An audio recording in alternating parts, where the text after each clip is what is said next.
The 10th Scottish Cup is theirs.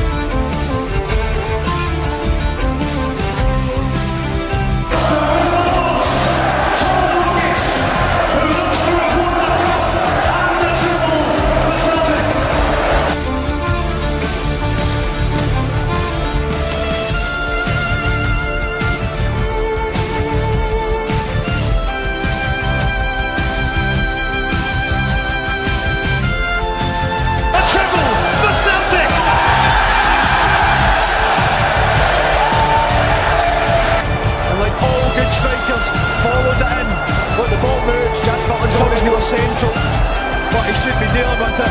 And Maeda, full credit. In there like all good strikers should be.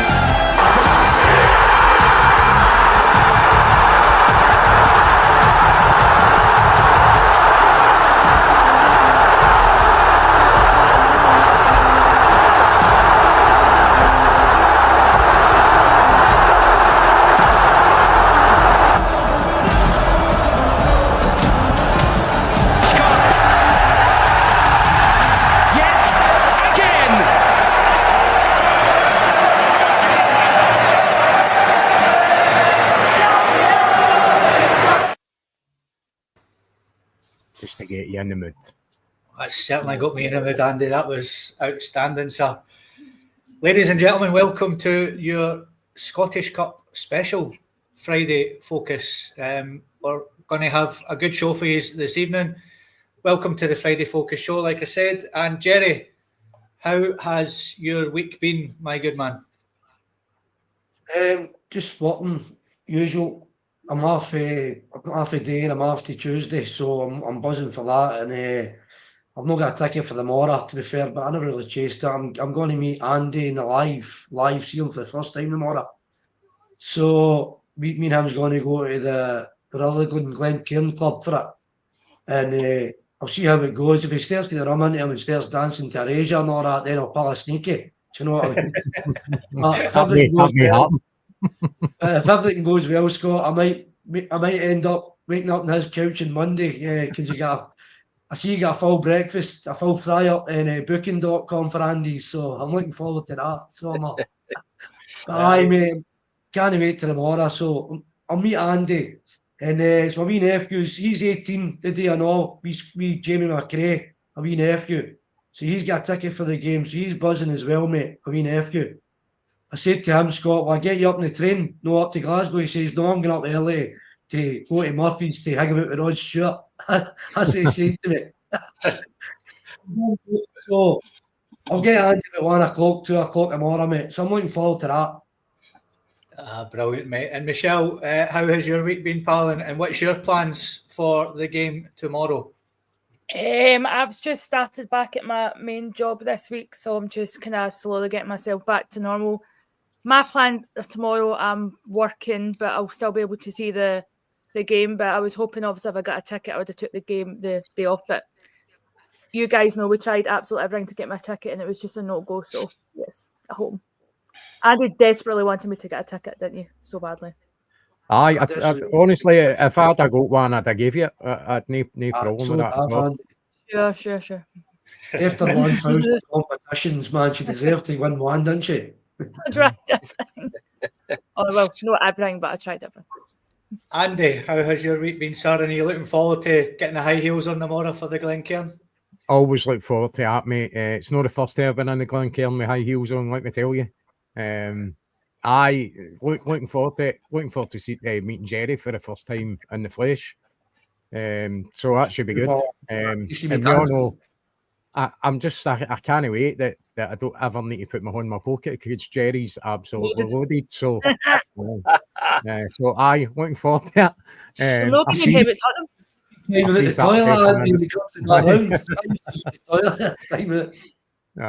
I've been busy at work all over the place, man. Honestly, it's getting to me a wee bit. I think I'm getting too old for this carry on, living out a truck all week. Again, Friday, glad to be back here talking about Celtic, and can't wait for this final tomorrow. I'm just absolutely buzzing for it. Again, a chance for us to make even more history, break more records. Just how good is it being a Celtic fan? Just unbelievable. So, buzzing for tomorrow. Aye, it's going to be an absolute belter. And Patrick, it's great to see you back on the podcast. Sorry, have you got a wee update on your dad for us? And how's your week been? And what's your plans for the game tomorrow as well, sir? Thanks, Scott. It's just great to be back on. You guys know I hate missing the pod. I just hate it. It's just become such a big part of all of us, part of our life, and I just hate missing it. But sometimes family has to come first. So thankfully, Dad's on the mend. They're looking at maybe Monday to get him home. So if everything goes well over the weekend, so I was up with him last night again, and he's looking forward to the game tomorrow. Although he's not going to be able to see it, he's going to get one of the porters. Has said he'll make sure that he gets a look at it on his phone to let him know how the game's going and stuff like that. So it's looking a lot more positive for him than it was certainly 2 weeks ago. So thank God for that.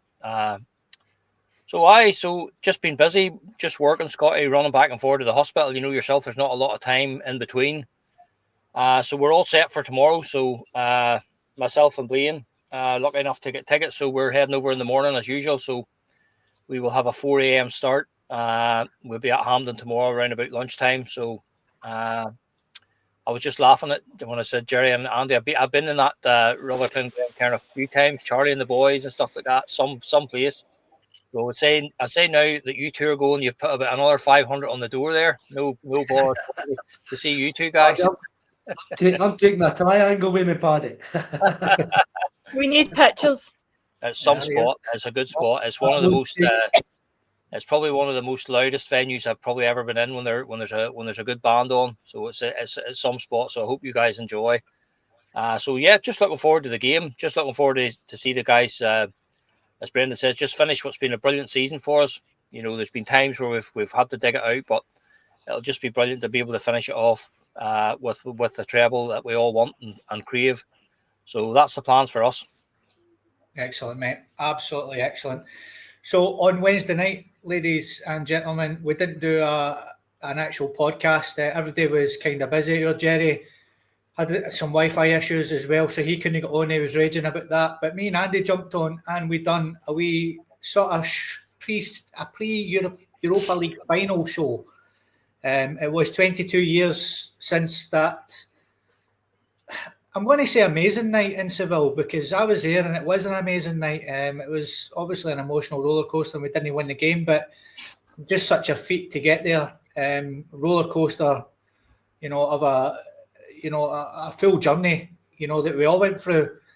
And Jerry, I met up with you in Maeda. I seen you in 24 Hour Square when I was earlier. I seen you there, mate, with your dancing shoes on and so on and so forth. But take us back, mate. Me and Andy gave our memories of Seville. What was your sort of take on it? Where were you and what's your memories, mate? It was unbelievable.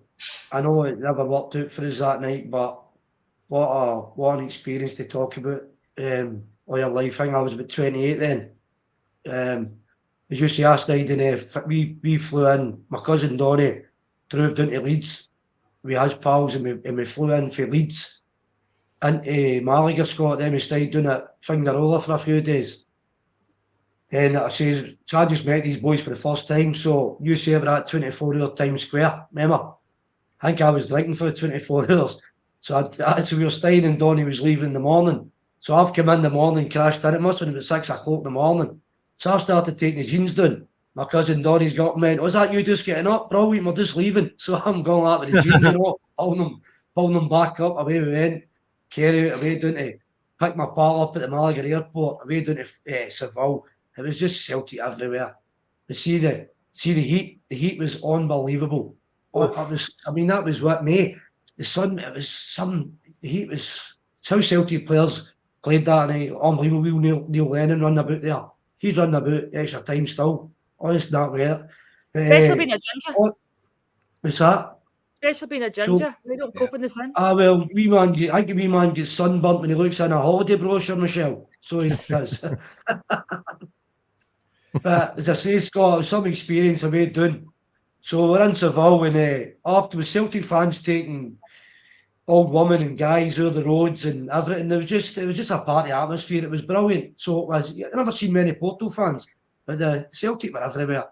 And I never had a ticket for the game, so my two pals said when we walk up to the stadium, see if we can get a ticket. We walked up, no chance, back down to the cathedral bit again. Then back up again. And it was them that said about an hour before the game, Tam Kane and Chick Gibb, the boys were. He says, when we'll go one more last chance, tune up. And there was actually a guy selling a ticket for €250. And I had €200. And my pal gave me the 50 and said, Jerry, you deserve to go. I know it's a bit angry paying now, but you were desperate to go. So I ended up paying €250 back then. And I was good with my pals, give me the 50. So I'd left the money and everything else doing in Fingarola.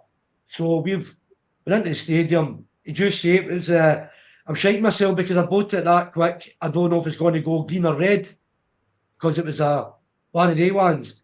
So I'm sitting there going, please, and I put it in and it went green, Scott, and I think I was down on my knees going, fuck.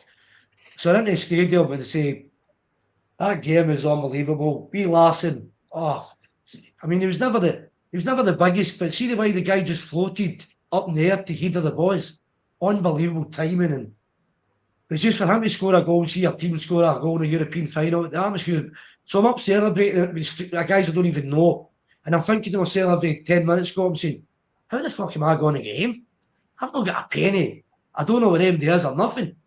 So then we would score again, the same again, and as I say, Porto was scored. Martin Neal was right. When they scored, I think they went away back to Porto to celebrate, didn't they? Mm-hmm. It took that long.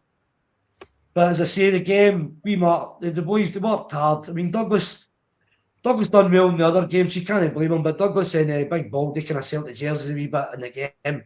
But I must admit, Scott, I enjoyed it. I celebrated well. But I must admit, I've never watched it back. So I can only tell you, me being drunk in the stadium and watching the game, I've never watched it back. I don't know if I will. As I say, I would all the world for me, Larson. I don't know if Larson said he would get the Champions League medal for that medal. He did. I'm sure he did. That meant everything. The experience, it was just brilliant. It was brilliant. And obviously a bit harder getting back the way back came, and I don't know where I went into town. I must have walked through Seville for hours. I ended up getting a wee sleep at the cathedral where everybody else got. Remember the big cathedral, a lot of folk were sleeping. Yeah. And you remember how you get into the banks? And you get to the bank, you know, actually in the bank, you can get money at the bank. Kind of wee bits in. They were actually 4-star in Seville. They were, folk were in there sleeping. That was actually 4-star in Seville, you know, the wee bits. So I just stayed at the cathedral all night, and my cousin Donnie found us in the morning, a bit in the morning, and back down to Fingarola again. But you know what? You say, I would say it's still fantastic. I wouldn't change it. I obviously would hope home Celtic would win, but what an experience. Brilliant. So it was, man. Aye, the whole run was fantastic. The final was fantastic. It was a great spectacle. Celtic didn't let themselves down at all that night. You know what? When you see what Porto went on today, you know they went on and won the Champions League a year later with the exact same team. So you know, Celtic were sensational. I know what you're saying about Douglas and Baldy selling the jerseys. Aye, you know, I think a lot of Celtic fans. And against Blackburn and maybe Celta Vigo, I think he was brilliant there as well. Douglas got his, so you can't be too harsh. Big Baldy's silly. Big Baldy did that on occasion. Aye. Just very unlucky. He just says that Portuguese team didn't need to dive and cheat because they were some team.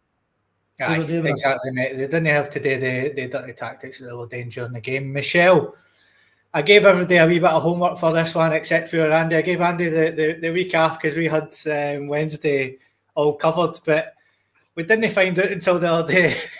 You were only actually 10 years old when this final happened, and you sent in the group chat that you were probably tucked up in your wee My Little Pony pajamas. You were telling us. Andy's like, how can you not remember stuff? He remembers falling out of pram. I remember I would have been in primary 6, 10 years old, And believe it or not, I think I had talked about PJs. I think my bedroom was decorated singing Kel. That's all I can remember from being 10 years old. But yeah, if it's on the same time at 7:45, I would have been in my bed. I'm not going to lie. So I don't really have much memories of it at all, which I feel bad about coming on a Celtic podcast talking about an iconic game. But I genuinely don't have any memories of that game at all, apart from watching clips, I'm afraid. So yeah, I'm sorry, guys. I don't have any memories, just in my dreams. That's all. See, right. So I'll fling it to you this way then, Michelle. That was probably the start of Celtic's dominance. Was that Martin O'Neill team? You know, pre that you can't really remember. Mm-hmm. You know, it was a bad time for Celtic. So that was probably the start of the domination.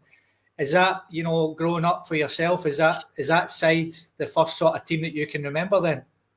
I can read I can look at the full team and I know every single player to recognise them and stuff like that, and I can remember goals that like Sir Larsson and Bobo Bald and everybody scored. So that's when I started to get to know the team probably by then. Probably getting older, kind of getting into it more. But previous, back the way, I don't really know. But again, I can recognise older players from when I wasn't even born. But maybe that, again, that's just my dad and my family talking about and like reading about Celtic history. But I don't really remember games as such and what scored, who scored, what's the highlights and stuff. But from on forwards, as you say, yeah, it starts to get better each year.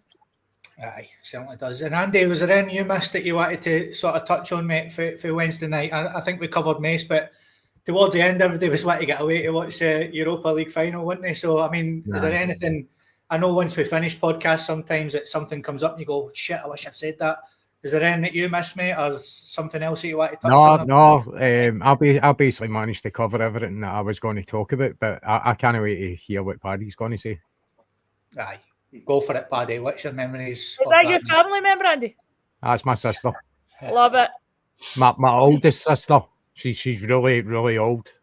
Hi, Angela.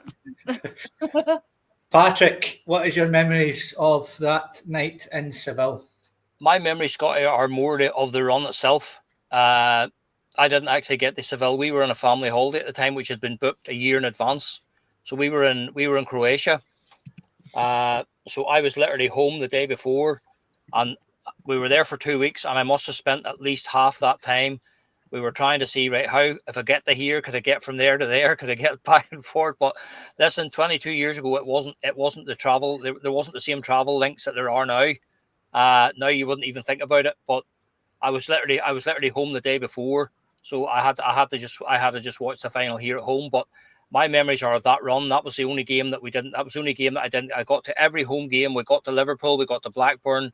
So even those away games, the memories of the game in Liverpool that night in Blackburn, sitting in the away end.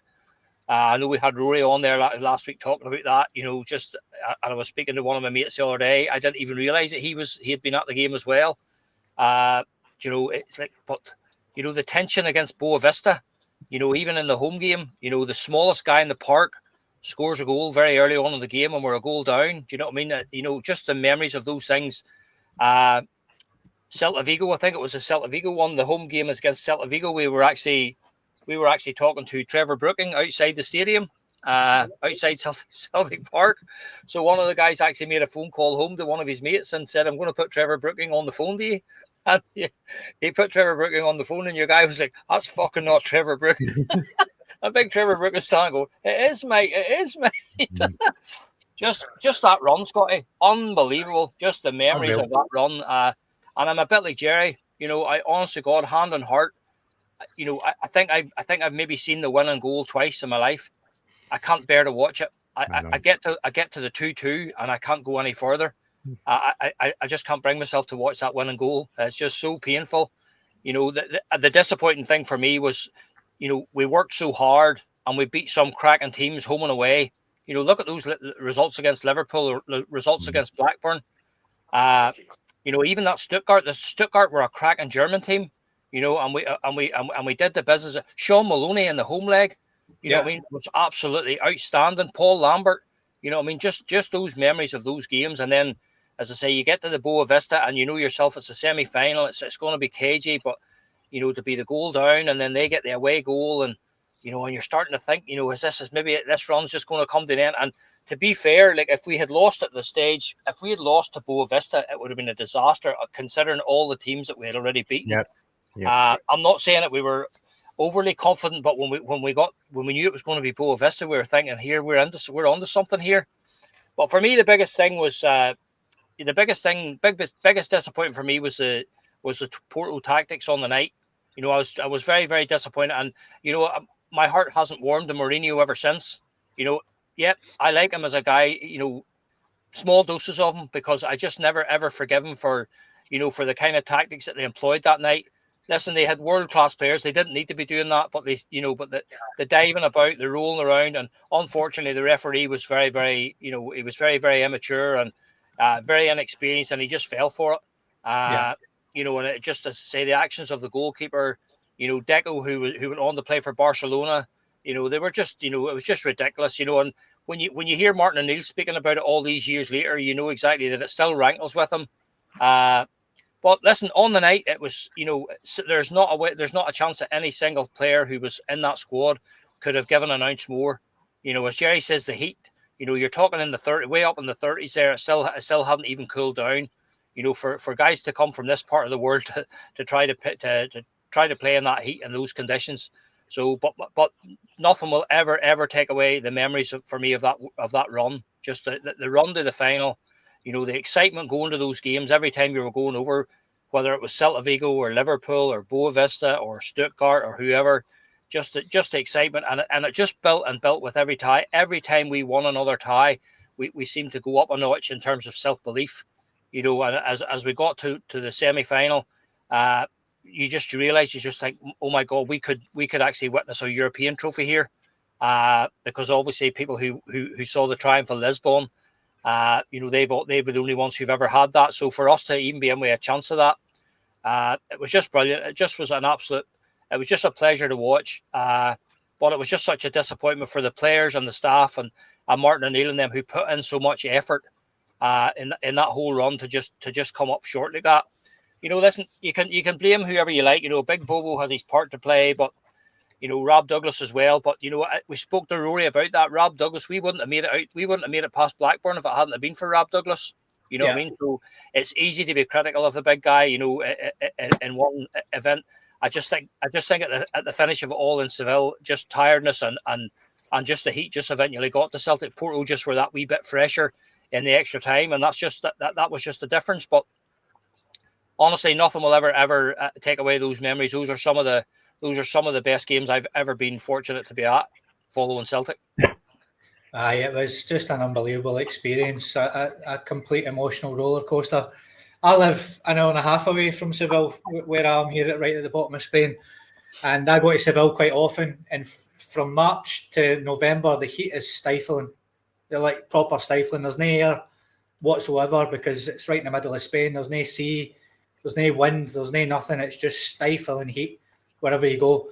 And that night was probably one of the hottest evenings I've ever experienced in my life. And as Jerry said, I don't know how the players managed to get through it. It was unbelievable, the heat.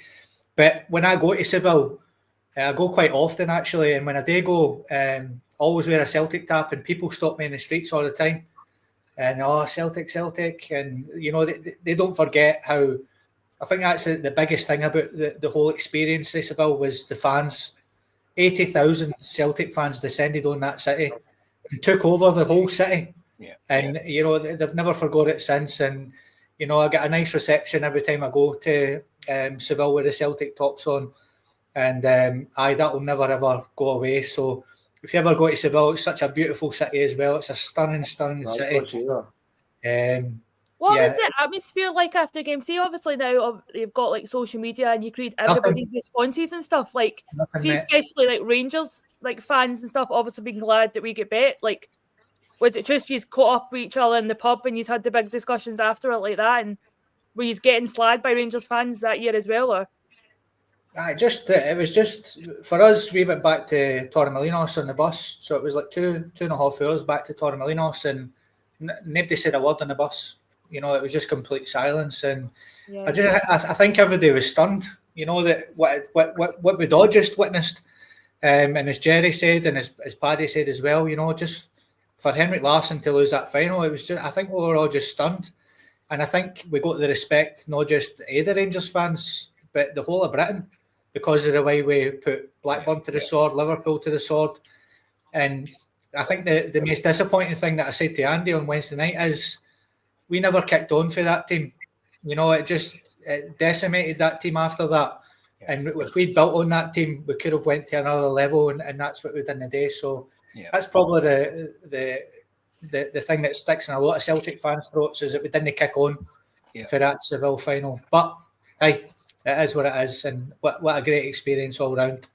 So moving on, ladies and gentlemen, Brendan Rodgers didn't have his usual Friday press conference. He had it yesterday, and quite a few insights and behind the scenes as to what he does with the players, about naming teams, about how he gives them team talks, things like that. But the first thing that he spoke about was obviously Big Ange winning the Europa League final on Wednesday night. He congratulated him, said that he's had a bit of a hard time, especially from the media down there. So that was nice to see. Spoke about how good a job he's done down there, and so on and so forth, and that he wishes him all the best. Spoke about the final, obviously looking forward to it. He was asked about injuries. Jota and Hatate are obviously out. Then he got asked who will play between Bernardo or McCowan, and he gave a good insight into the tactics. He said that basically if he thinks that Aberdeen are going to press us, he might start with one. If he thinks that Aberdeen are going to sit back, then he might start with another. So he's got options in there, which is always good. And he spoke about when he names his teams. No, I didn't know this, and it was nice to get behind the scenes footage of this. Is he always names his teams 24 hours before a game. He always names his teams 24 hours before a game. So what that does is it gets the players focused, and it gets the disappointed players time to get over it, basically. So that was nice to hear. Then they spoke about the emergence of James Forrest towards the end of the season. Is he going to start with him? Is he going to start with Kuhn? Again, it's something we're going to come on to in a few minutes. But he talked about the tactical tweaks that he'd done with James Forrest in Trophy Day, moving him to the left, moving him to the right, just trying to get that goal. But he said that James was too busy trying to set everything else up. And obviously, when the goal came, it was fantastic. Talked about the pressure at Celtic, why players come here. He got asked stupidly if he needs to give the team a team talk before the game because of the experience and that we're here every year, and you know this Celtic team just keeps on winning. So again, he said, of course I need to give a team talk. You know, it doesn't matter what game it is, when it is. He explained as well that he gives a presentation at the hotel before they leave the hotel. So again, a behind the scenes thing that I didn't know about that was nice to hear. He asked if he celebrated after Trophy Day. He said he didn't even have a beer. He had his family over. It was just a quiet one. Then he asked if he will switch off after the final. He told the press that you can't put your phone in a drawer, and asked not to contact me for 2 weeks. You know, he's at Celtic. It's a massive club. He says that he can switch off though, and he'll enjoy the break. But we've got one last push. And then finally, he got asked about Greg Taylor again. And he said, ask him, you know, but apparently had lengthy talks with him on Wednesday, and the door is not closed with the Greg Taylor situation. So, Jerry, anything that you took from Brendan Rodgers' press conference that you want to touch on, mate? Just I think maybe the Greg Taylor. And I mean, Greg Taylor will be wanting insurances before he signs a contract, I imagine, how many games. But with Tierney coming up, I know Tierney can move into the centre. For me, this has been on for too long now. You don't think so? This Taylor thing, it's been going on for too long. Listen, by the way, I think the wee man gives his heart and soul into Celtic. I hope he stays for me, Scott, but I just don't know. But usually if he's going to sign with a club, usually the deal's done quite quickly as well. So I don't see how he can't be signed with MD. Because I think that would be another club and we're going to keep it quiet. Maybe he's waiting till after the final.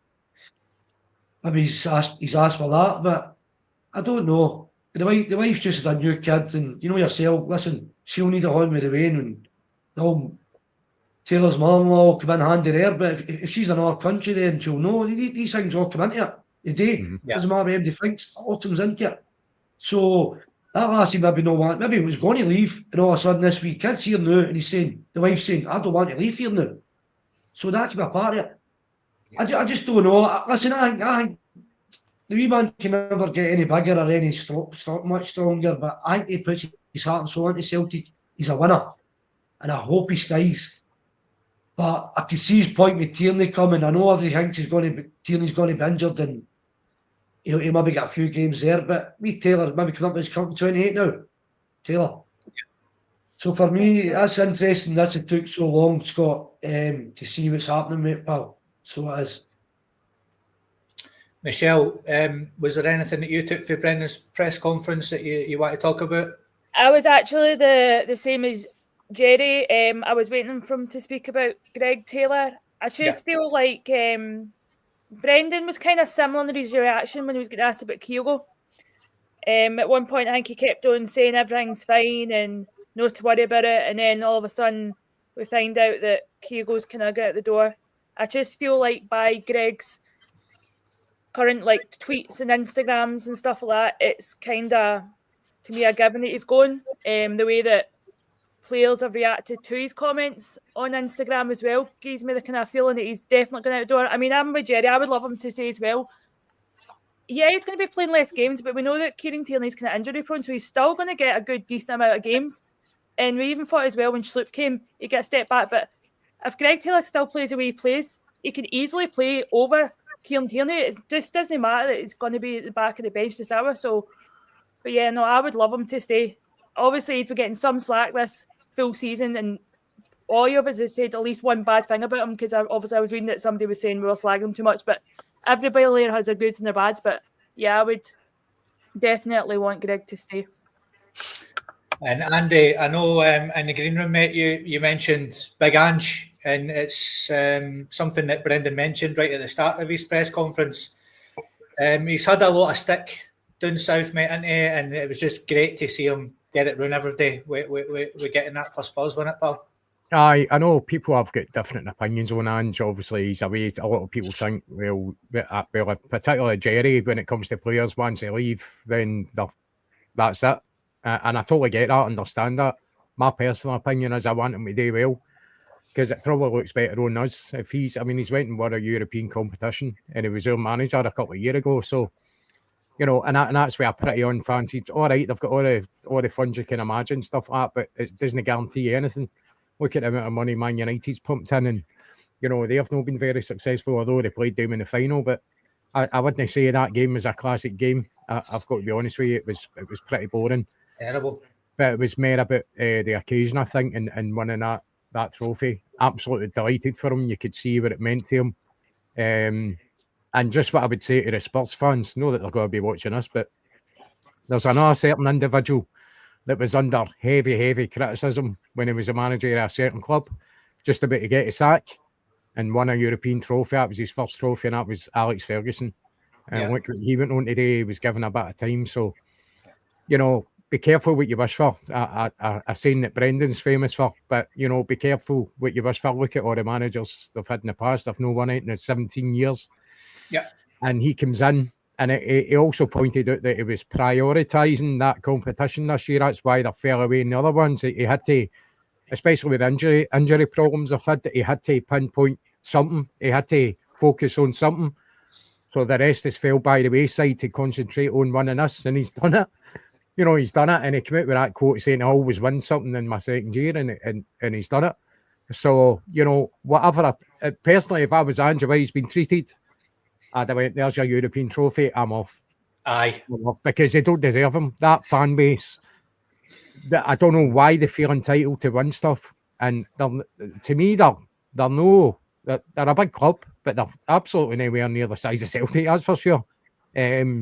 So their expectations are way off where they should be. Just because they're in this so-called big league, they expect to kind of win things. They've got a winner in charge of them. He's proved that. If they give him a bit of time, they will get more success. But if he continues to get... I actually seen a clip of a Spurs fan right after the final saying, thanks, Ange, but see you later. And I'm like... My pal said the same thing. Yeah, my pal said the same thing in the group chat. He's like, I wouldn't care if he goes. or stays. I'm like, but you have just won this massive trophy after 17 years. They don't seem to have the same relationship with Ange that Celtic had.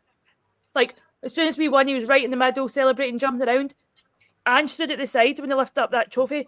He felt as if he was like a spare partner, had taken a vitamin. Even the commentator after the game asked him about Ange, and he avoided the question about if he's going to be here next year. They didn't even compliment the guy. And that's Celtic being a club that wins most years something. So that's a club that's used to winning. Yeah. Right? And this is the reaction you get off a club that hardly wins anything. They win a European competition, and the first thing on their mind is get rid of the manager that's just won them that. Exactly. That's the mentality.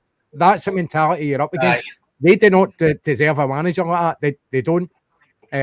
So I hope he does. I hope he does go and bigger and better things. He deserves better than that.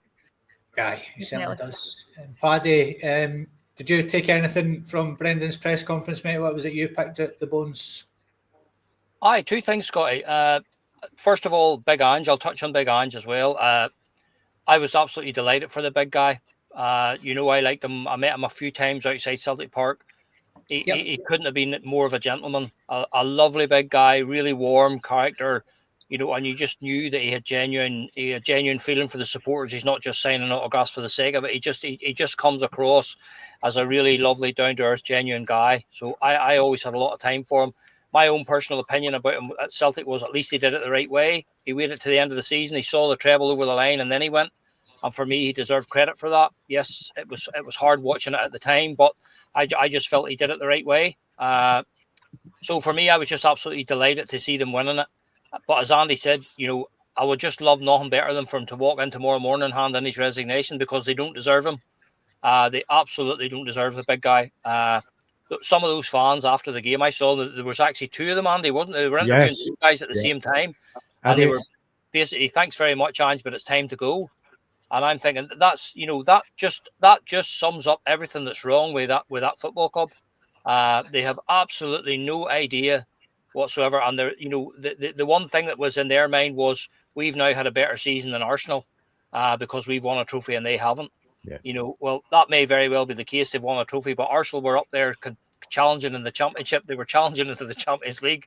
Arsenal has still had a very good season. You can say what you like, but for them to be coming out with stuff like that after Postecoglou has led them to their first trophy in 17 years and a European trophy at that, what more can the man do?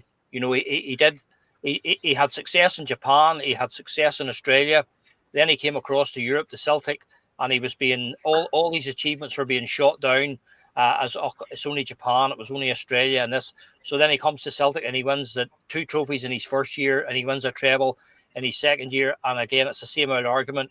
Sure, your granny could win a treble in Scotland. He goes now to England, and within 2 years, he keeps his promise to win a trophy, and not only that, wins a European trophy. What more can the man possibly do? What more can the man do? Like, I watched a lot of his football at the start, and this season in particular. At the very start of the season, Spurs were absolutely decimated from top to bottom with injuries. They just had a run of injuries that no other team had. It was unbelievable. They were just dropping like flies. He lost his entire back four in one game. Yeah. He lost James Maddison for large parts of the season. They lost Brennan Johnson. He has so much thrown at him. So I'm just delighted that he's been able to answer the critics. And as I say, I would love nothing better for him to walk in tomorrow morning and say, there you are, guys, I've done my job.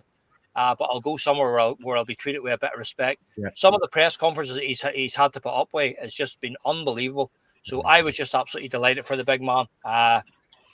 Going on to the rest of the press conference, I just think that the one thing I took out for is why we're so confident tomorrow is, when you see Brendan there, it's just his laser focus on this trophy and on finishing this season with a treble. It's just unbelievable to see. Again, it just reinforces the fact that we have an elite manager, and we're very, very fortunate to have him in the dugout. They're not happy to settle for just the League Cup and the Championship. A lot of other clubs could maybe say, do you know what? It's only a cup final. You know what? We don't need to worry too much about this here, but not Brendan Rodgers and not Celtic. And it's just you said yourself, Scott, the wee hints at the preparation that he has given us there. It just shows you the focus that goes into it just goes into it. I'll give you an example. I'll tell you one which I I found that out from a family member, that the very first one of his trebles, the very first treble that we won, when we went to play, I think it was Aberdeen at Hampden. That was a Tom Rodgick game, wasn't it? That was a Tom Rodgick game. Yeah. Every single member of the playing squad that afternoon at Hampden, when they opened their locker at Hampden, there was a personal message from some of their family members that Brendan had gone to every single family and asked them, whether it was their father, their mother, their brother, their sister, their cousin, whoever, he had asked them all to provide a wee good luck message for the player, and it was inside their locker when they went to Hampden that afternoon. So again, just at the last second, right at the very last second, when they're just about to pull the hoops on, they're reading a wee good luck message from some of their loved ones. So again, just what a touch from the manager. Just to even think about that, never mind do it. You know what I mean? So that's a true story. That's exactly what happened. Those players all had messages from certain family members inside their locker when they went to Hampden that day before they played Aberdeen. So can you just imagine going out onto the pitch? You know what I mean? You'd just be feeling 6 feet tall there. You know what I mean? So the man is an absolute master when it comes to man management and stuff like that. And those are the wee things. Those are the small details that give you the edge in these big occasions. And that's why I have no doubt in my mind that we will come through tomorrow again, and we'll round off the season with a treble. Yeah, bang on, mate. Absolutely bang on. Brilliant input there, folks. Loved that. Jerry, you would have seen this, mate, and I hope everybody else seen it as well. The passing over of the torch at Celtic from one Ayrshire man, Saltcoats man, Bobby Lennox, to the Prestwick Pelly. I don't know if everybody managed to see this video. If you haven't, please go on the Celtic website and watch it. It was very emotional for me to watch, Jerry, seeing our Bobby. But just great to see that, mate, wasn't it? Brilliant. Brilliant, Scott. Listen, see the end of Saturday there to that and on, there was 92 points in Forrest. Forrest gets the 112 goal. You couldn't write that. You couldn't write. You've been in the stadium every day in that stadium, every Celtic fan was so happy for James Forrest. So they were so happy. And Hoffies were even more happy collecting their money for him getting his goal, because they had money on them as well. So that was even more better. But listen, it was a great end to a great season, the league-wise. So it was. Listen, and see after seeing it, because obviously Tam Kane, that's Bobby's nephew, he's my best pal. And Bobby's been struggling, so it was maybe not going to make the game. Yeah. So just to see him up there with his family, Scott, and making that game and doing that was absolutely brilliant. So it was brilliant for him to make it and the family up there. I mean, that's 26, wasn't it? 26 trophies now. He's passing on to James, 26, he's in 25. But I was reading the other day and all. I think Celtic won 75 trophies since Bobby made his debut. And him and Bobby are involved in 51 of them. Jeez, So there you go. Unreal. So there you go. James Forrest and Bobby Lennox are involved in 51 trophies since Bobby made his debut. And that's out of 71 trophies or something. They're involved 51 and 2 of them. So look, they're going to be Celtic legends and Ayrshire legends for the rest of their life. It's just, I look at James Forrest and I don't think he realises how big achievement it is. He just, even in Saturday, he still doesn't even want to go there and dance or celebrate. And listen, you understand that. You just see that whole, no, it's not for me. And I don't think the wee man realises that's him forever now. No, it's forever. Me Celtic players. You know what, Jerry? Do you know, I kind of noticed that as well. And obviously, he doesn't want to be kind of singled out. He wants to be part of a team. So he wants the whole team to go and celebrate together. Yeah. And that's particularly the way he plays. He plays as a team player, which we just touched on there. With Brendan even switching him about to try and get him to cut inside to try and get a goal rather than to the byline. We switching sides with him. That his full intention was to set somebody else up. You know, he's so unselfish as a player. But it's just when you mentioned that, that's what I thought. Listen, I bet you Andrew would tell you the same about we talk about Ange. I bet he was a dream to work with, and now he's working with prima donnas down there. I know Tottenham boys are good players, but they'll not be like James Forrest and all the Celtic players who put all their effort into the training. Some of these guys, these stars down there now, they don't care about a club, Andy. These guys, they care about themselves. Off of these guys. So you see Forrest, who has always cared about the team before himself, and just think he's brilliant. I watch him and I'm saying to myself, he doesn't realise how massive this is for the rest of his life. And that's amazing. And Bobby was the same when he was that younger. So it's great to see Bobby, because he has been struggling recently, and just to see him up there as well was great for the family. So it was brilliant. And the thing with Peter Long, that was brilliant, wasn't it? Peter telling him to right Bobby out the way, and Bobby's I've still got a wee bit of crack and all that. Brilliant. Definitely. It was brilliant to see Celtic TV. So happy for the family, so am I. Aye, his partner's still there for sure, Jerry. He's not lost that. Like you said, a couple of wee funny moments with Peter Lawwell. Did you manage to see it, Michelle? And just such a, you're an Ayrshire lassie as well, so it's great for the district as well to have these two, from one Ayrshire guy to another one, passing over the torch. Just brilliant to see, mate. I look at it's weird because I think quite a lot of people look at James Forrest as if he's like the baby in the group because he looks so young, but I think he's the second oldest in the team. Isn't he? I think Casper's first, because he's the exact same age as me, but I look at him and think he hasn't really aged so much. And I think it was just quite nostalgic, the fact that he scored in the 49th minute of the second half, and obviously his jersey's 49. It's weird, there's a debate going about this week. Obviously, as the most decorated player, but at the same time, some folk are still leaning towards Bobby Lennox because, they've won more trophies, but Bobby will always have that European trophy, so some folk are still looking at him as the most decorated player. So I'm kind of interested what your thoughts are on that. Andy, what's your thoughts on what Michelle's saying? And just, I don't know if you managed to catch the video, mate. It was just so emotional to watch. I just loved it, mate. It was brilliant. I was getting kind of teary-eyed watching it, because you're watching a real legend. I'm not saying James isn't a legend. He's a legend of this particular time. Bobby Lennox. How long was Bobby Lennox at Celtic? 20 years? Aye. Easy. 20 years, and what I would say about Bobby is he's got a big cup, but he was involved in big games for Celtic. This was an era when Celtic were reaching European Cup semi-finals and the 1970 European Cup final and loads of other different finals. And I'm not taking away from what James's accomplished, because it's been amazing.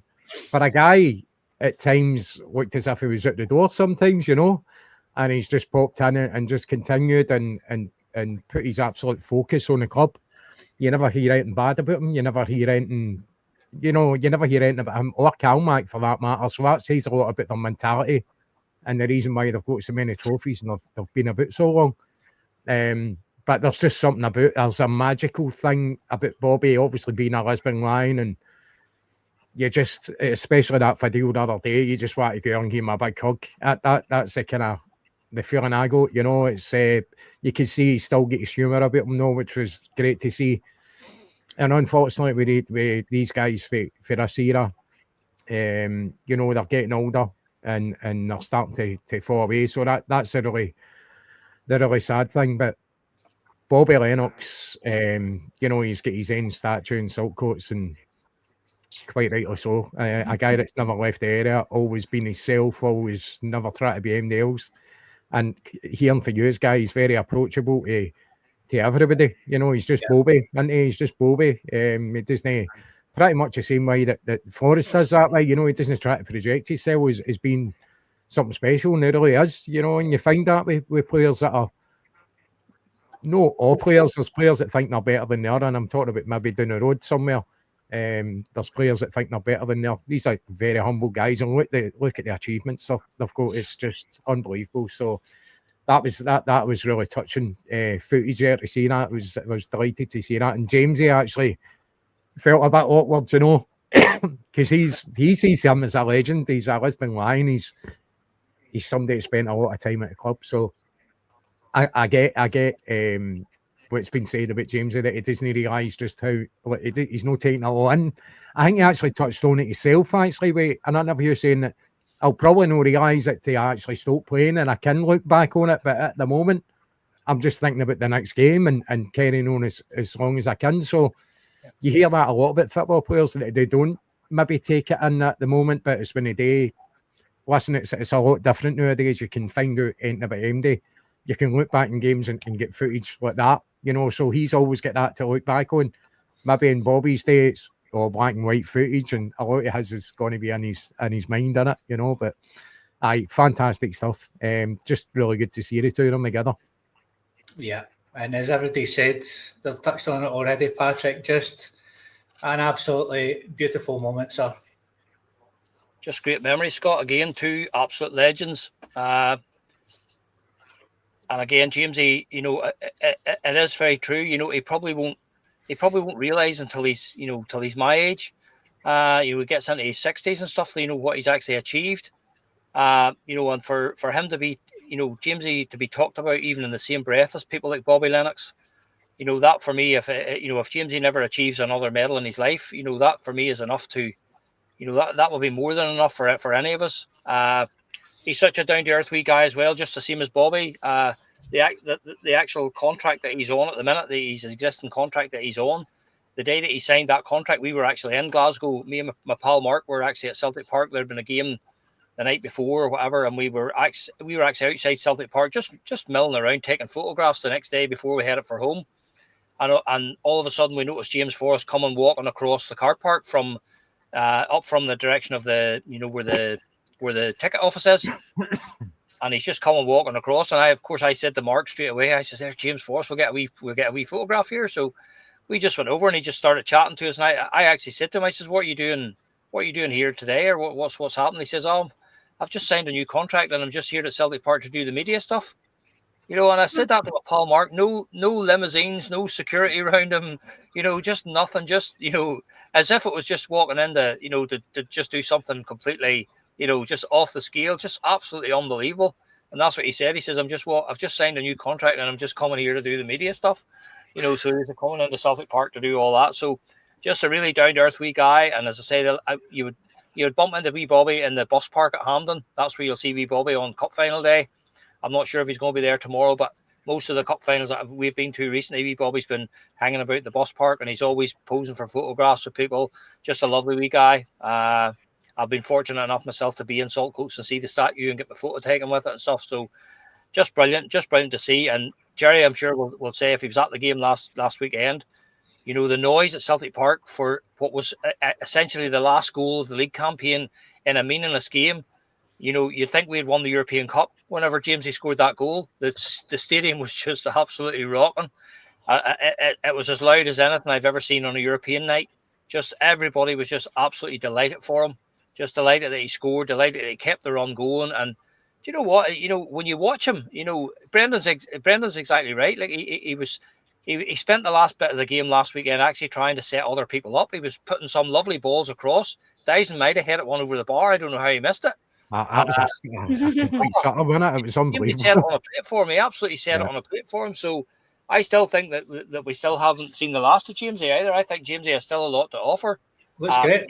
He may not just have the full burst of pace that he maybe once had, but he's still a quality player. I've said that to you before. I've seen him develop into a really clever footballer now. Mm-hmm. You know, Jamesy knows when to run and when not to run, and he knows how to conserve his energy. To be able to have a player of the caliber of James Forrest to come on with 20 minutes to go against anybody, and maybe a team who are already tired, what a prospect that must be coming off the bench. You know, so no, brilliant, absolutely brilliant memories. Just really, really good to see. Wee Bobby is a Celtic legend and always will be. And as I say, Jamesy may not think he's a legend, but he's absolutely going to be a Celtic legend. As I say, he probably won't really fully grasp that until he's gone and he's not playing anymore. But for me, he's been one of the best players under Brendan Rodgers in his time there. So you've set me up nicely there, Patrick. So tomorrow, a lot of people talking about this. It's one of the problem positions that we have, which is a good problem to have. Jerry, who are you starting out of the very on form? James Forrest or Nicholas Kuhn? Who's getting a jersey for you tomorrow on that right hand side? Just a wee quick, I was going to say, sorry, Scott, Bobby Lennox. Imagine VAR was about to know how many more goals would have got, because you get a lot of goals chopped off. Right. You know, just was thinking there, you're talking away, pal, that was all. Just thinking how many goals did they go on Tappy. His goals, no.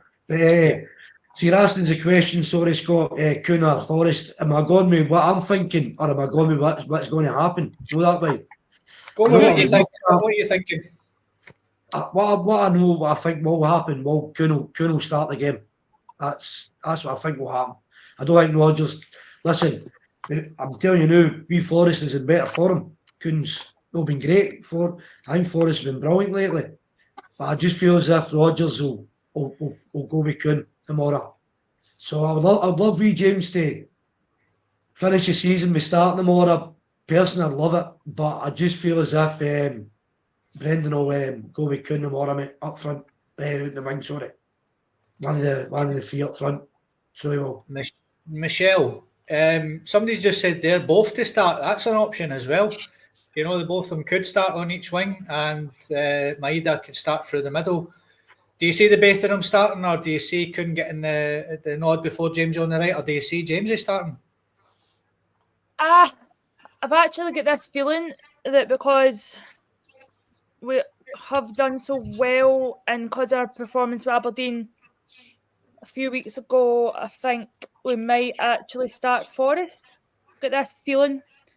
I personally would start Kuhn, and I know we kind of had a debate against this on Saturday, but I just feel Kuhn with AJ get kind of a better connection and stuff, and see, because it is a final, I would rather that than take the risk and start Forrest. I'm not saying that Forrest is a bad player, because he's not.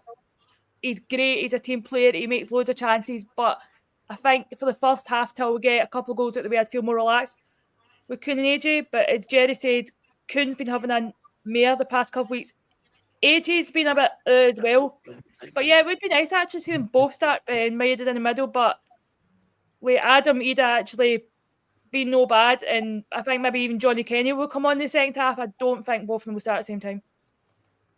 Okay. Andy, do you see Kuhn getting a jersey on the right-hand side tomorrow? Forrest, or both of them starting? How do you see it, mate? Well, I can see Brendan going with Kuhn. Personally, I think Forrest should start. I think you've more chance of getting a goal. Forrest isn't going to play the whole game, so he's either going to play the start here or come on towards the end. I'd rather him start the game. I think we've more chance of getting a goal with him on the park. So I'd rather get that insurance policy in and try and get a couple of goals up and then take it for there. So personally, I would go with Forrest on the right. I would go with Maeda through the middle. And nothing against big Ida. He's got a very good goal scoring record, but I think Maeda's better through the middle. I would go with Young on the left. I would start with Young. I think he's very positive. I think he's been quite impressive. And I think if he's told before the game, or well, they'll find out the night, I suppose, won't they? Who's playing? If he's told, then that's that he'll get some buzz out of that he's starting a Scottish Cup final. I think you could. What I think, what Brendan thinks, two totally different things, right? Because he's just not going to go the way I think. But that's what I would like to see. I think that would be a really threatening front three for Celtic. But we'll see. But Forrest is going to go in at some point. He's either going to score or he's going to set up a couple. That's what I can see. Aye, bang on, mate. Absolutely bang on. So, Paddy, you've had the rest of the panel to listen to there. What you thinking yourself, mate? Do you think one of the two of them is going to get that jersey on the right hand side? Do you think both of them's going to start? Are you with Andy? Yang starting? Don't give me your starting 11. We'll leave that to the end, mate. But how do you see that happening tomorrow, mate? With Forrest and Kuhn dilemma. It's a nice one to have. It is, Scotty, and I just think I tend to agree with Jerry, and the reason I say that is because Nicholas Kuhn has, if you think back to Nicholas Kuhn's display against Aberdeen in the semi-final of the League Cup at Hampden, the guy was absolutely unplayable. So Brendan might be hoping that, out on the big wide open space of Hampden again, throw Nicholas Kuhn on there from the start, terrorise him for an hour, and then, throw James Forrest on with half an hour to go, So I tend to think that that's what he might be thinking about. If you're talking about current form, absolutely James Forrest, without a doubt, on current form. There's no doubt about it. But you know what? I'd be quite happy. I'd be quite happy to see the both of them start the game. Yang, again, as well, as Andy says, Yang could be in with a shout there as well, because he's been on fire recently himself. He's played really, really well, looked really, really sharp, scored a couple of goals, and looks as though he's turning into a bit of a player. But listen, I'm glad it's Brendan who has the decision and not me. But if as Jerry says, if I try to predict what Brendan might do, I think he might go with Nicholas Kuhn to start with. And again, do you know what? Again, is it written in the history books? Is it written in the books that maybe Jamesy comes off the bench and maybe grabs the winner the way he did with the equaliser last week?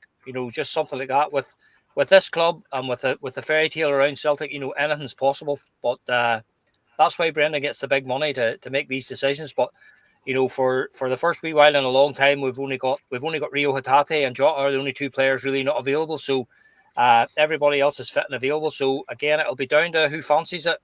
It'll be down to current form. It'll be down to you heard Brendan saying earlier about depending on what he thinks Aberdeen might do. So that will come into his thinking as well. But the one thing you can be sure of is that there are players who are going to bed tonight knowing that they're going to start the Scottish Cup final tomorrow morning, and that's going to give them that wee bit of extra time to to prepare themselves professionally and maybe go to bed and dream about scoring the winner. You know what I mean? So interesting to see. But for me, if I had to be, if you're pushing me, I would say I'll start with Nicholas Kuhn. Have we actually guessed that starting 11 like fully all correct yet?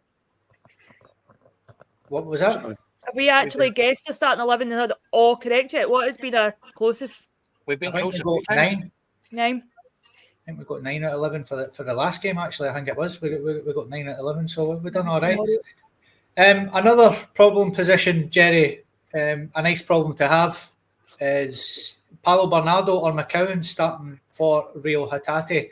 And before I come to you, Jerry, Bernardo has been speaking to the media this week as well. Paulo Bernardo has set his sights firmly on a historic milestone as Celtic prepare for Saturday's Scottish Cup final against Aberdeen. Victory at Hampden would not only clinch the trophy, but also secure a domestic treble for Brendan Rodgers' side. Bernardo's first since joining the club permanently last summer. The 23-year-old midfielder who arrived from Benfica described the chance to win all 3 major trophies in one season as amazing and said he's determined to play his part. Bernardo has become an important part of Celtic's midfield, despite not always starting. Injuries have disrupted his rhythm at times this season, but when called upon, he's played a major role in big games. With Rio Hatate set to miss the final, Bernardo looks likely to start and will be eager to make the most of his opportunity against Jimmy Tilline's Aberdeen side. He said, "It will be my first treble. I never experienced that, so I think it'll be amazing and I want to achieve that. I'm still young and can achieve that here at this big club. I'm very happy for that and I will do my best to achieve that too." I think we don't need to talk because Celtic always want to win every title that they work on. We were always here to win every game, and with that we can win titles. Everyone wants to win titles and Celtic is a really big club that can do that. Bernardo's likely inclusion gives Celtic something different in midfield. He's calm on the ball and likes to drive forward, which could help break down a tough Aberdeen team. With Tilline's side expected to sit deep and stay tight, Bernardo's passing and movement could be important. And finally, he knows how big this game is and wants to make a difference. He's shown his attacking threat in big moments over the last 18 months, and now he has a chance to do it again. Winning a treble would be a huge moment for him. Brendan Rodgers will likely trust Bernardo to start. With the treble on the line and a big crowd at Hampden watching, this is a kind of game where players make a name for themselves, just like Bernardo did last year against the Rangers off the bench. Jerry, Bernardo or McCann, who are you going with to replace Rio Hatate tomorrow and why? What I would say just before I hang me again was we're talking about Forrest and the brilliant the fans and getting that last goal, but what was quite sad last week was seeing Hatate in the crutches. I was quite, I must admit, seeing him, I was kind of felt sorry for the guy because he was just coming on to a good game, and when I seen him last Saturday, I was saying to myself, it's a pure shame, that's football for you. But I'm just saying Hatate, we'll miss him dearly. But listen, I'm not going to mess about. I'll tell you now, it's got to be Bernardo. Bernardo will start tomorrow for me. For me, he can date the big games. As you say, he came on against Rangers last year, came off the bench, turned again for Celtic, had the shot as well, and then Hingme get the winner. But for me, Bernardo, I think Aberdeen will play on shinny, getting at the players tomorrow, trying to put the midfielders off. If a battle in there, and I think Bernardo's, I'm not saying he's 6'1", he's a bit stronger. At least he's been there with McGregor, for me. McCowan will just miss it. I've backed McCowan all year. You know, I've always liked McCowan, but I think he'll just miss it tomorrow as well for Bernardo. It's been a frustrating year for Bernardo. I thought he was going to kick on and have a right good season this year, but the injuries have kind of put a stop to that. So they've Scott. It's a pity for him because I think Bernardo has got the potential. I like Bernardo. He's got a bit of everything. He's got everything as well in the midfield. So I think Rodgers again. Thinking for Rodgers, sentiment doesn't come into Rodgers. Rodgers just goes straight to and I think it'll be Bernardo. He'll start tomorrow. So he will. By the way, to be fair, there's not much between the two. To be fair, very tight. But I'm just personally thinking Bernardo will get an odd. I think Rodgers will. As I say, no much between them. Michelle, very mixed views on the comments. I'd say it was 50-50 to be honest. Yeah. Who are you going for, McCowan or Bernardo, and why? I've been thinking about it all day.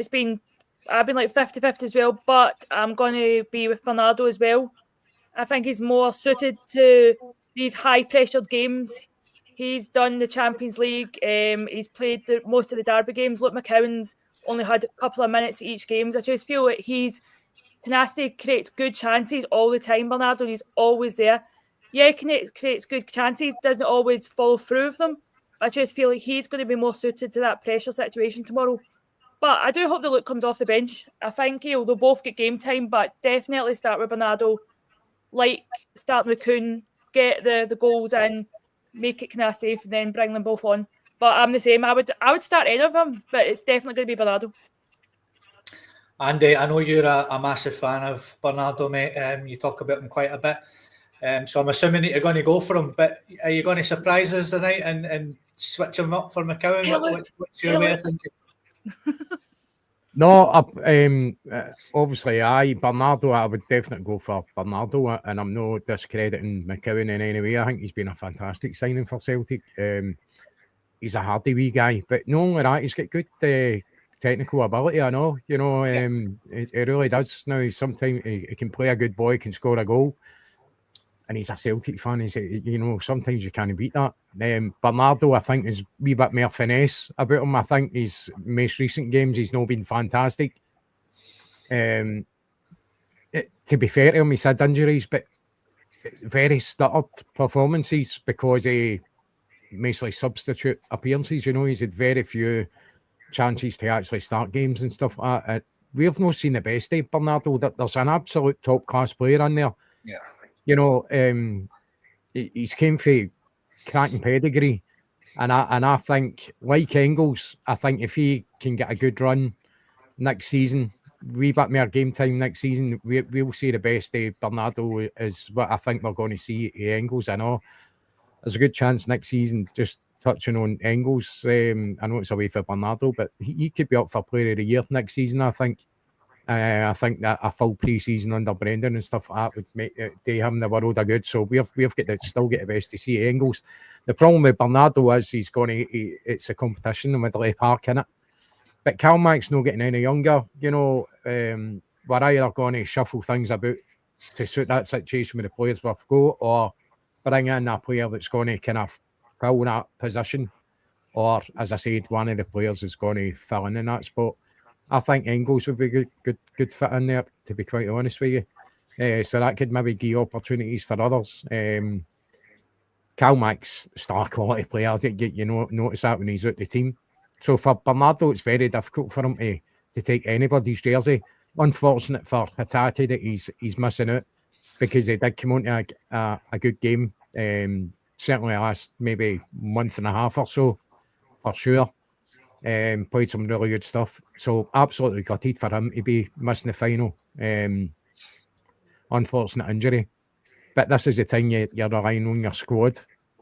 And as you said, Brendan's got a decision to make, and it's going to be Bernardo or McCowan. I can see him going with Bernardo. And I don't dislike McCowan. I think he's a cracking wee player. But personally, I would go down the Bernardo route as well. It's hard to remember with McCowan as well. He's had 8 assists, I think, this season. So he'd play a big part if he was playing tomorrow for assisting and goals. Of Where course, yeah. Ronaldo's not had very many assists, so it's a hard one. They both get Every things player you play a don't big put part in together the to get one player. all season. The subs have done brilliant all season. It's like me for everybody tomorrow. It's a big part coming off the bench as well. For I everybody, hope they all play. Yeah, I they'll know get they all a- can. It's been massive for us all season. The bench has been really important for us. We've seen it in games. You know, the guys have came on and changed the games. But Paddy, one thing I want to touch on before I ask you is Brendan Rodgers does name his team 24 hours, and these guys, like you said, some of them might not be able to sleep the night. Yep. And one of the guys who might not be able to sleep the night is Luke McCowan if he's been given the nod. Yep. He's a big Celtic fan. He'll go to bed the night in his wee Celtic pyjamas, buzzing at his Leo Hatates. What are you thinking, mate? Are you going for McCowan or are you going for Bernardo? Oh, listen, Scotty, it's a tough one, and I like the both of them. But unfortunately, there's probably only going to be one mix, and I'm it's a simple one for me, in that Bernardo he's just that wee bit ahead of Luke McCowan in the pecking order at the minute. Plain and simple. Nothing against the wee guy. And any time he comes in, he does a job. He's neat and tidy. He creates goals. He scores goals. You know, but for me, it's just Bernardo just is that wee bit more. He's maybe that wee bit more experienced. You know, Bernardo's probably he's probably at that wee stage now where Luke McCowan will hope to be this time next year. You know, if you think back to the cup final last year, you know, big Adam Maeda doesn't even get a chance to score that goal if it's not for Paulo Bernardo there. You know, so I just think he brings something different. The fact that he's also been called into the Portuguese squad, the under-21 squad, that's bound to give him a massive lift. You know, he's bound to be absolutely flying with confidence there. You know, so Brendan will home in on that as well, and Brendan will try to channel that for his benefit tomorrow. So for me, it's I'm not saying it's an easy decision, but for me, it's a bit of a no-brainer. And that, as I say, I just think at the minute Paulo Bernardo is just that wee bit above Luke McCowan in the pecking order. But listen, as Jerry said, you know what? You know, you could get an injury after 3 minutes, and you might not play 90 minutes, but you might be required to play 87. You know what I mean? So every single player has to be ready. You know, yes, Brendan will tell them all tonight who's playing, and you know that will have its own effect on each player before they retire for the night. But you know what? It could all change very, very quickly. Every single player tomorrow needs to be ready to go from the get-go, because they maybe need it very, very quickly. You've seen recently how quickly and how easily injuries can happen. Look at Rio Hatate. That was just a nothing incident out along the touchline, and that's him out for the rest of the season. You know, so even though the guys who are on the bench tomorrow may go to bed tonight thinking that they're only on the bench, you know, they could be into the action very, very early if somebody picks up an awkward injury earlier on. But for me, when it comes down to the choice tomorrow, I see Bernardo playing alongside McGregor and Engels in the middle of the field. Oh, don't you see that? It looks like Tony Ralston and Robbie Keane both checked. See, there's like me saying, I used to tell him I used to get called Robbie Keane when I was younger, by the way. And I used to play the club by the striker. But Robbie Keane. Jobbie Keane. Fucking Jobbie Keane. Hey, I went to Dublin when I was younger in my 20s, and somebody were all running about saying that. I was actually a bit worried in case he'd done something. So just one bit of news coming at the club today that I just wanted to touch on quickly. I'll not go in the panel, but Maeda has been dropped by Japan for the next two qualifiers. I was a wee bit concerned, thinking they've not been watching this guy, but it's to do with he's had a very busy season, and he's obviously got his newborn and stuff like that. So the Japan manager did explain why he was not selected. So we've got one segment for you this evening, ladies and gentlemen, as time is cracking on, and it's your Jerry who's got a special Scottish Cup final quiz for us this evening. It's Jerry's big fat quiz. Is that the time flying? Is that with a few? Time's flying, mate. Go for it. Is it? Aye, here we go. Just to get this, lads, quickly doing that. Scott, Andy, Paddy, Michelle. You all ready? Pens and papers? Aye. How many have you got, mate? How many? So I've just done 10 Scottish Cup final questions, lads. All right? Right. Ladies. It's all right. I don't mind. Right, okay. So here we go. Number one question. How many times has Celtic won the Scottish Cup since 2000? And then, and a couple of questions are just going to be an answer, and I'll give you a couple with an option. So that's just a straight answer. So you go to think for 2000 roughly. How many times has Celtic won the Scottish Cup since 2000? I win 25, so. Fucking hell, man.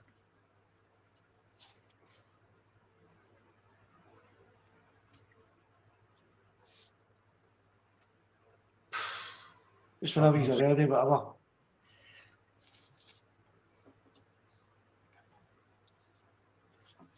I was Start with you, calculating. Scotty boy. I'm going to go for 10, mate. Going for 10. Andy. I was calculating up the amount of trebles and then the ones in between, so I've went for 11. Andy. I went for 10 as well, Jay. Michelle. I went for 9. The answer is 12 times. So as 12 times I've won it since 2000. So as I don't know So do I get a point for being closest to that? No. Well, No, that's the way it works. We'll see at the end, Andy. We'll see at the end. Don't be Right, desperate. I might need that. And Paddy's not getting his bathroom shuttle of the night, so we're fucked. Number 2. When was the last time Celtic lost a Scottish Cup final? Oh, God. When was the last time Celtic lost a Scottish Cup final? Jesus.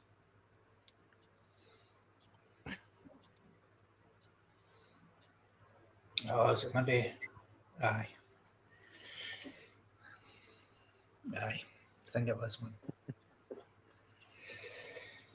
think it was.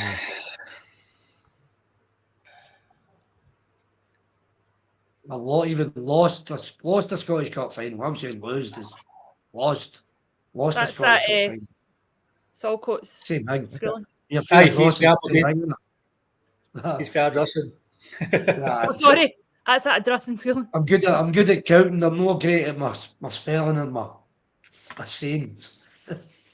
so when was we'll go with you, Michelle. What year are you going for? I just had a major guess. I went for 2003. No. Paddy. Right. I went for 2002, Jay. Andy. I went for 2002. We get beat 3-2. Lovencrans. That's the day I get married for the first time to somebody else. First time. Same year for you then, aye? Where are you going for, Scott? 2002 as well. I went for pal. The answer and is you know what? That fine. What was it? 2002. Yes, 3-2. Big Sutton was playing centre half. Yes. Remember, right, the last kick of the ball. Yes. And Big Harston got a goal disallowed. Remember.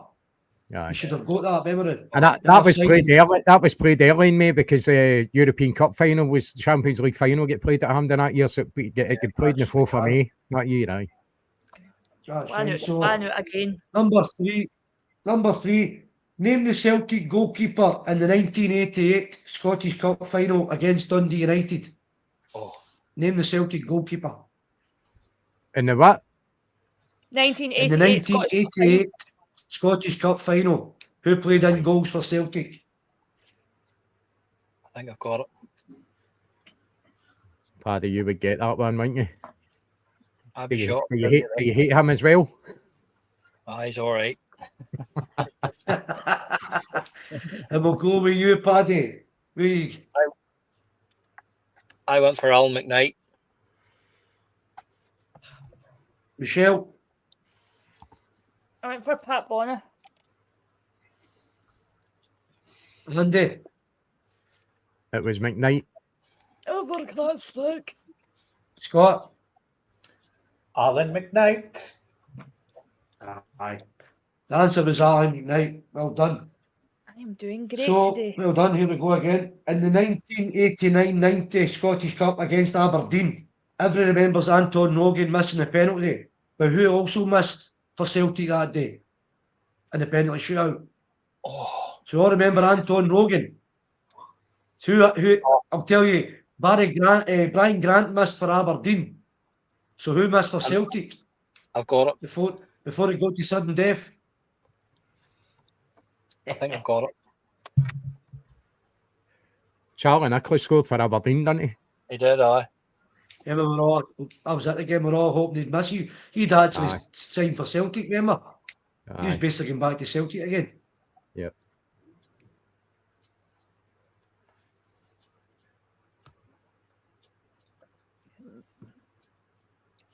You got your in there, Andy, yet?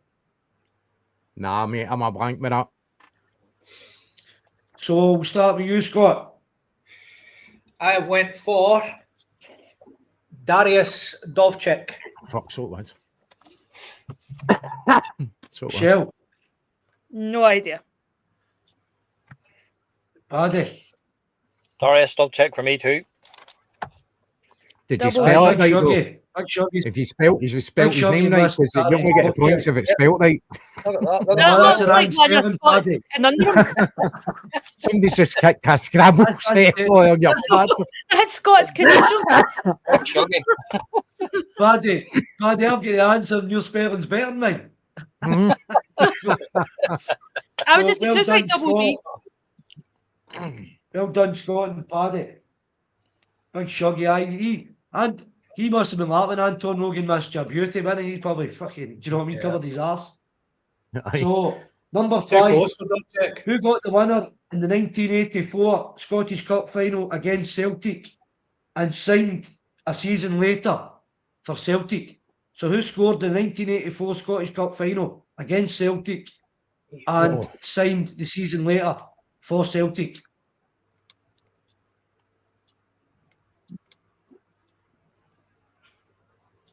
'84. Yeah, thinking caps on. Aye, I know who it is.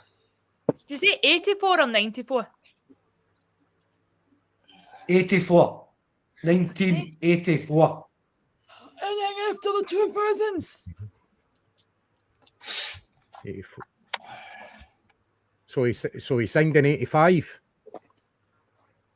Aye, he signed it in the season 85, aye. And he scored a penalty in the 84 season.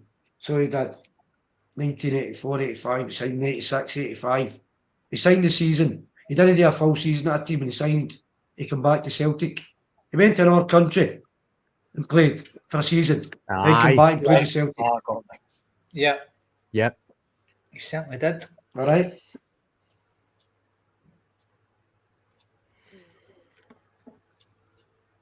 So we'll start with Paddy. I went You for going Mark for McGee. Paddy? Mark McGee. Michelle. Mark McGee. And Andy. Yes, I've went with Mark McGee. My mom,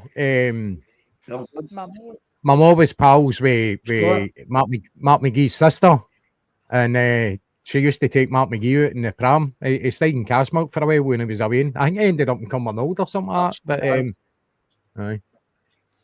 Mark McGee, mate. Scott. Mark McGee. Well done. The answer was Mark McGee. Well done. This is so on to number 6. The last time we played Aberdeen in the Scottish Cup final was in 2016-17 season. Celtic won 2-1. But who got the Celtic goals? So that's a 2-point one. He's mentioned one of the guys tonight. Do you know who scored for Aberdeen? Celtic player scored for Aberdeen. Well, played with Celtic. Hayes got the goal for Aberdeen. So you're looking for the 2 goals. You know who got the winner. You know who the winner. Got it. The winner one's obvious. The one to get the winner. What was that? 2016 was it? 2016-17 season. So the 2016-17 season. Invincible. Yep. Yes, it beat Aberdeen 2-1. That's a 2-point man. Who was the 2 goal scorers? And we'll start with you, Michelle. I'm no finished. Wait. I'm still. Oh, sorry, Andy. Sorry.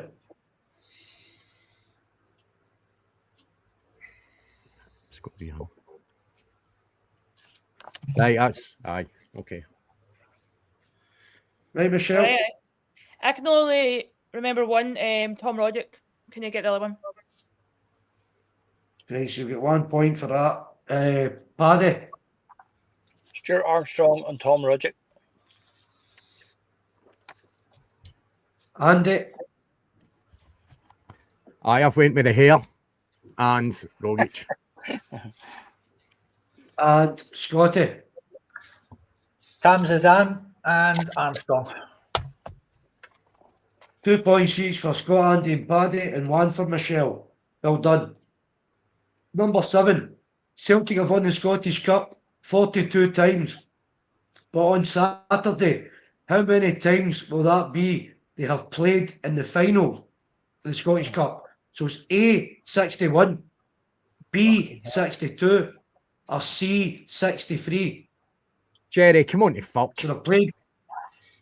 Just a guessing game. Right, guessed. Fuck it. Yeah. Paddy's trying to work it out. Okay. Just guess. Yes. He's gone right on. He wants to win it. Okay.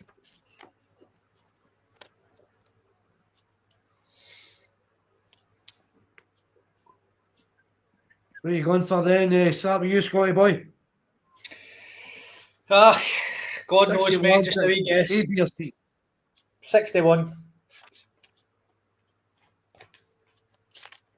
Andy. I've went for 62. Paddy. I went 63. Mm-hmm. And Michelle. 62. The answer on Wikipedia with this Saturday is 61. So it is. Well done, Scott. Well done, Scott. 61 here. So Complete on to guess, number lads. 8. So I know some of these Michelle are before your time, and maybe you're dead young here. I'm sorry about that, but It's all right. I just against Dundee ran- United, against Dundee United in 1985 and 1988 final. Who scored the goals for Dundee United? So it was 2-1 and 2-1. So who scored the goal in 88? Who scored the goal in 85 for Dundee United? Yeah. I remember it well. Yeah. And who scored that goal in 85? So the Dundee United goal scores in the 85 final and the 88 final. Yes, Paddy. Right. One of them's very obvious, isn't it? One of them's obvious. One's I was watching 85 one a day as well. that was the 100th Scottish Cup member. Yeah. Aye. The one with the proven free kick and the Frank McGarvey flying header. That's it. Yeah. Big Roy Aitken was man of the match after getting sent half the year before against Aberdeen, remember? Big Aitken in 85. Yep. So he was the cross for McGarvey McGarvey in got to 85 that ball. cup final came for Big Roy, and obviously the How throw in did he for get the to 89 that? cup fight. Aye. Seemed Not to get 88, to that aye. ball, Andy McGarvey. Okay. Aye. Yep. Unbelievable. So let's what we getting then. We'll start with you, Paddy. Who's I your went two for players, mate? I went for Stuart Beattie and Kevin Gallagher. Michelle. Yeah, I was up on that one. Diane. Andy. I got Gallagher, but I didn't get Beattie. Oh, so that's 1 point. And Scott. Gallagher was the easy one. I couldn't remember his first name, but I got it. Was Stuart Beattie. Well done. Well done. Aye, Stuart Beattie and Kevin Gallagher. Dundee United twice took the lead, member in the two games in Celtic. Combined to win 2-1. On to number 9, lads. Which team has won it the third most times, Scottish Cup? So it's obviously Celtic and Rangers. What club has won it the third most times? Is it A, Queen's Park, B, Hearts, or C, Aberdeen? Oh, that's a belter of a question, man. Oh, Wow. Right, so which club has won it the third most times? A, Queen's Park, B, Hearts, or C, Aberdeen? And we'll start with Andy. complete guess. I went for Hearts. Hearts. Patrick. I've gone for Queen's Park. Michelle. Queen's Park Rangers. Queen's Park Rangers. I am having a laugh. She's covered two of the answers. Who's covered the answers? Scott. I went for Queen's You Park got as the well, Scot? mate. Just that, again, total guess. Right. So the answer is Queen's Park. Queen's Park's won it 10 times. Hearts have won it 8 times. And Aberdeen's won it 7. So Wow. it's a Queen's Park. Queen's Park obviously won it up to early years, you know. So Great well question. done, Scott, Paddy, Tough one, Michelle. that, Jay. Last question. That's the last question, lads and ladies. Number 10. In the 2022-23 final, Celtic beat Inverness 3-1. Who got the first goal? Was it A, Kyogo, B, Abada, or C, Jota? First goal. All right. So ladies in a wee clue, lads. The three of them all scored.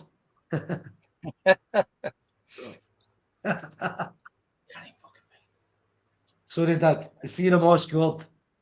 I was at that game. I know. I know. I can actually remember stuff, Andy, in the 80s, barely I can remember 2 years ago. Aye, I know, mate. I know. Innit? Don't get me wrong, Andy. Seen Sunday, I'll phone you after I've been out tomorrow and I'll say I'll not remember that.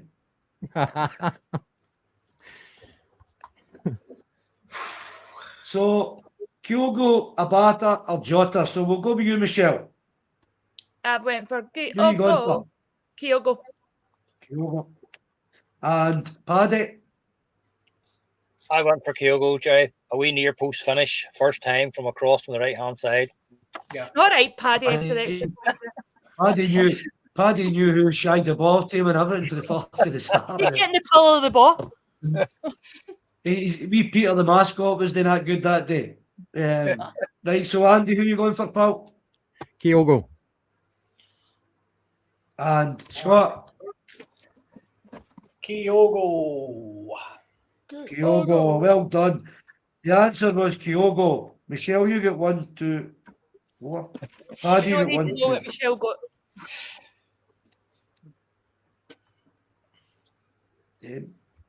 Andy. 7. Scott, 1, 2, 3, 4. So Michelle, you get 4, pal. Andy, you get 7. Paddy, you get 10. Well done. And the winner, Scotty, with 11. So he did. Well done. Well done, Scotty Well boy. done. 11. That was that 61 guess that got me over the line. That was definitely not knowledge, I can assure you. Jay, what a quiz. Great quiz, mate. Well I love done. the Queen's Park question, mate. That was tremendous. Brilliant. Absolutely brilliant. A lot goes into that, as you can see, ladies and gentlemen. Jerry owns his own business, and to do that in your spare time, mate, is fantastic. So thank you so much. Absolutely loaded. He's expecting a free day tomorrow now. I'm expecting to expecting get a fucking free dropped day off at the house in a limousine. That's what I want. Brilliant, man. Absolutely brilliant. So, ladies and gentlemen, that was... It's Jerry's big fat quiz. Brilliant, mate. Absolutely brilliant. Well done, boys. Ladies. I'm not on Google. I have to admit, it was just a couple of great guesses in there. A couple of great guesses. That's all that was. One more thing to talk about, ladies and gentlemen. We've got another segment today as well. No, I'll put it in the private chat. The time, mate. We'll talk about the game. We'll keep that for the next podcast, mate. I'll put it in the private chat there. Yeah, we've got one more thing to talk about, and it's obviously the the game tomorrow. So Aberdeen Celtic, what is your starting lineups, folks? And what is your prediction for the game? Jerry, what are you thinking, mate? 2 seconds, mate. I'm going to do something now. Team. Try to think when I put the team, Scott, for the game. My team is Schmeichel. Can't see what I put it in there. I was picking right down the problem. Schmeichel, Johnston, CCV. Same again, I'm going to go with what I think Rodgers is going to do. I think Rodgers is going to go with Scales Taylor. So he will. I think he'll pick Trusty, Hammer Trusty. So he will. For me, McBrocky should have been in there, maybe get a chance. But as I say, I'm thinking the way Rodgers is thinking. Midfield's going to be Bernardo, McGregor, and Engels. And it's going to be Kuhn, Maeda, and Ida. There's not going to be much. He's not. I just think that's what it'll be. I think when he messed about, Rodgers will go straight for that team. Think. I'd be surprised if I'm wrong, mate. And what are you thinking for the scoreline, pal? Listen, I think it's going to be quite tight, but I was going to go 2-1. I'm going to go 2-0. 2-0 to Celtic. 2-0. Michelle, what is your starting lineup, mate, and what are you thinking for the scoreline yourself? So I've got Schmeichel in goals, AJ, CCV, Trusty, and Greg Taylor. So I went for Trusty. All right. I don't know. Just get this feeling Trusty. Yeah. Engels, Kalmak, and Bernardo, Kuhn, Maeda, and Ida. And I'm going to go for 5-1. 5-1 Celtic. Brilliant. Andy, what's your starting lineup, mate, and your predicted scoreline? I am basically the same as everybody else. Casper, AJ, CCV, Scales, Taylor, Kalmak, Engels, Bernardo, Kuhn, Ida, and Maeda. I think that's what Brendan's going to go for. Sees that as his strongest lineup. Personally, I'd like to see Maeda through in the middle, maybe change up the wings a wee bit. But anyway, it is what it is, and I think it's still a strong lineup. I think Celtic, as fans, we can speculate and be as confident as we like. You know, we're not the professional 78 on the park. I think the players need to be careful for them not to believe too much that they can get in and just stroll through the game. I think they've got to get their professional heads on and really put a performance in, and I think they're going to do that. I'm going to go with 4-0 Celtic. 4-0. Patrick, starting lineup, sir, and predicted scoreline. I'm going to go very simple, Scotty. Basically, they tried and tested, and the one big decision he has to make is who comes in for Hatate. So I think he'll go with Casper Schmeichel in goal. The back four will be Alistair Johnston, Cameron Carter-Vickers, Liam Scales, and Greg Taylor. Midfield three will be Callum McGregor, Paulo Bernardo, and Arne Engels. And the front three will be Nicholas Kuhn, Adam Maeda through the middle, and Dyson Maeda to start out on the other side. You know what? It's a chance to write their name in the history books again, guys. Wonderful opportunity for the players to go out and make a name for themselves. And I just think when you see Brendan today, he's got that steely determination about him. And I think his players will show that tomorrow. And I'm just going to go for a comfortable 3-0 win for Celtic. Aberdeen haven't been able to touch us with the exception of that one game at Celtic Park back in the start of the season when they got a 2-2 draw. They've not got anywhere close to us. So I'm going to go for a 3-0 victory. And the goal scorers are going to be Callum McGregor, Dyson Maeda, and Big Adam Maeda. Oh, some different score lines in there. I'm going to go for an absolute pumping. I think Aberdeen are shite. I think we're going to absolutely annihilate them tomorrow, and I'm going for 5 or 6-0. I really think we're going to give them a right good going over. I think something Jerry touched on as well is our bench is frightening. Even with two of our best players out, you know, with Jota and Hatate, we've got this young boy Mercado who looks a touch of class, by the way. I'm hoping he gets a wee bit of game time as well. That'd be great to see. I think we're going to beat them. I'm going for 5-0, but hopefully 6. I think we're just going to give them a right good going over tomorrow. And I think Jamesy is going to do the fairy tale ending again and get on the score sheet as well. So thank you very much. We did have another segment for you this evening, ladies and gentlemen, but we're running right over time. I've got to boost into Gibraltar. I did put it in the private chat for the guys. I'm really sorry, Michelle, that we couldn't get your segment on this evening, but we will keep it. We'll keep it for the next one. Don't worry, it's in there for the next one. Thank you, Jerry. Thank you, Michelle. Thank you, Andy. Thank you, Paddy. Pleasure. Thank you, everybody, for joining us. That was an absolutely sensational podcast.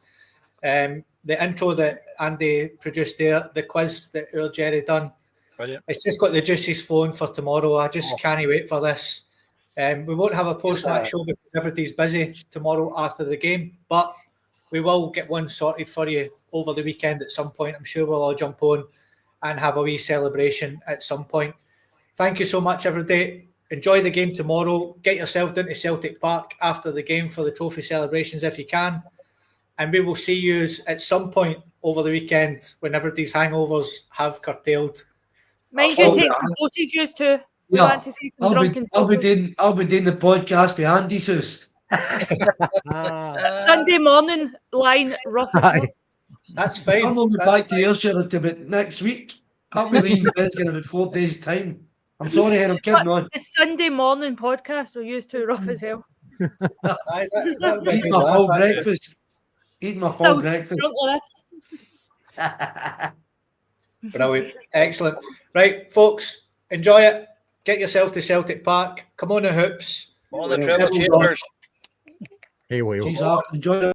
Someday you will find me caught beneath the landslide in a champagne supernova in the sky. Someday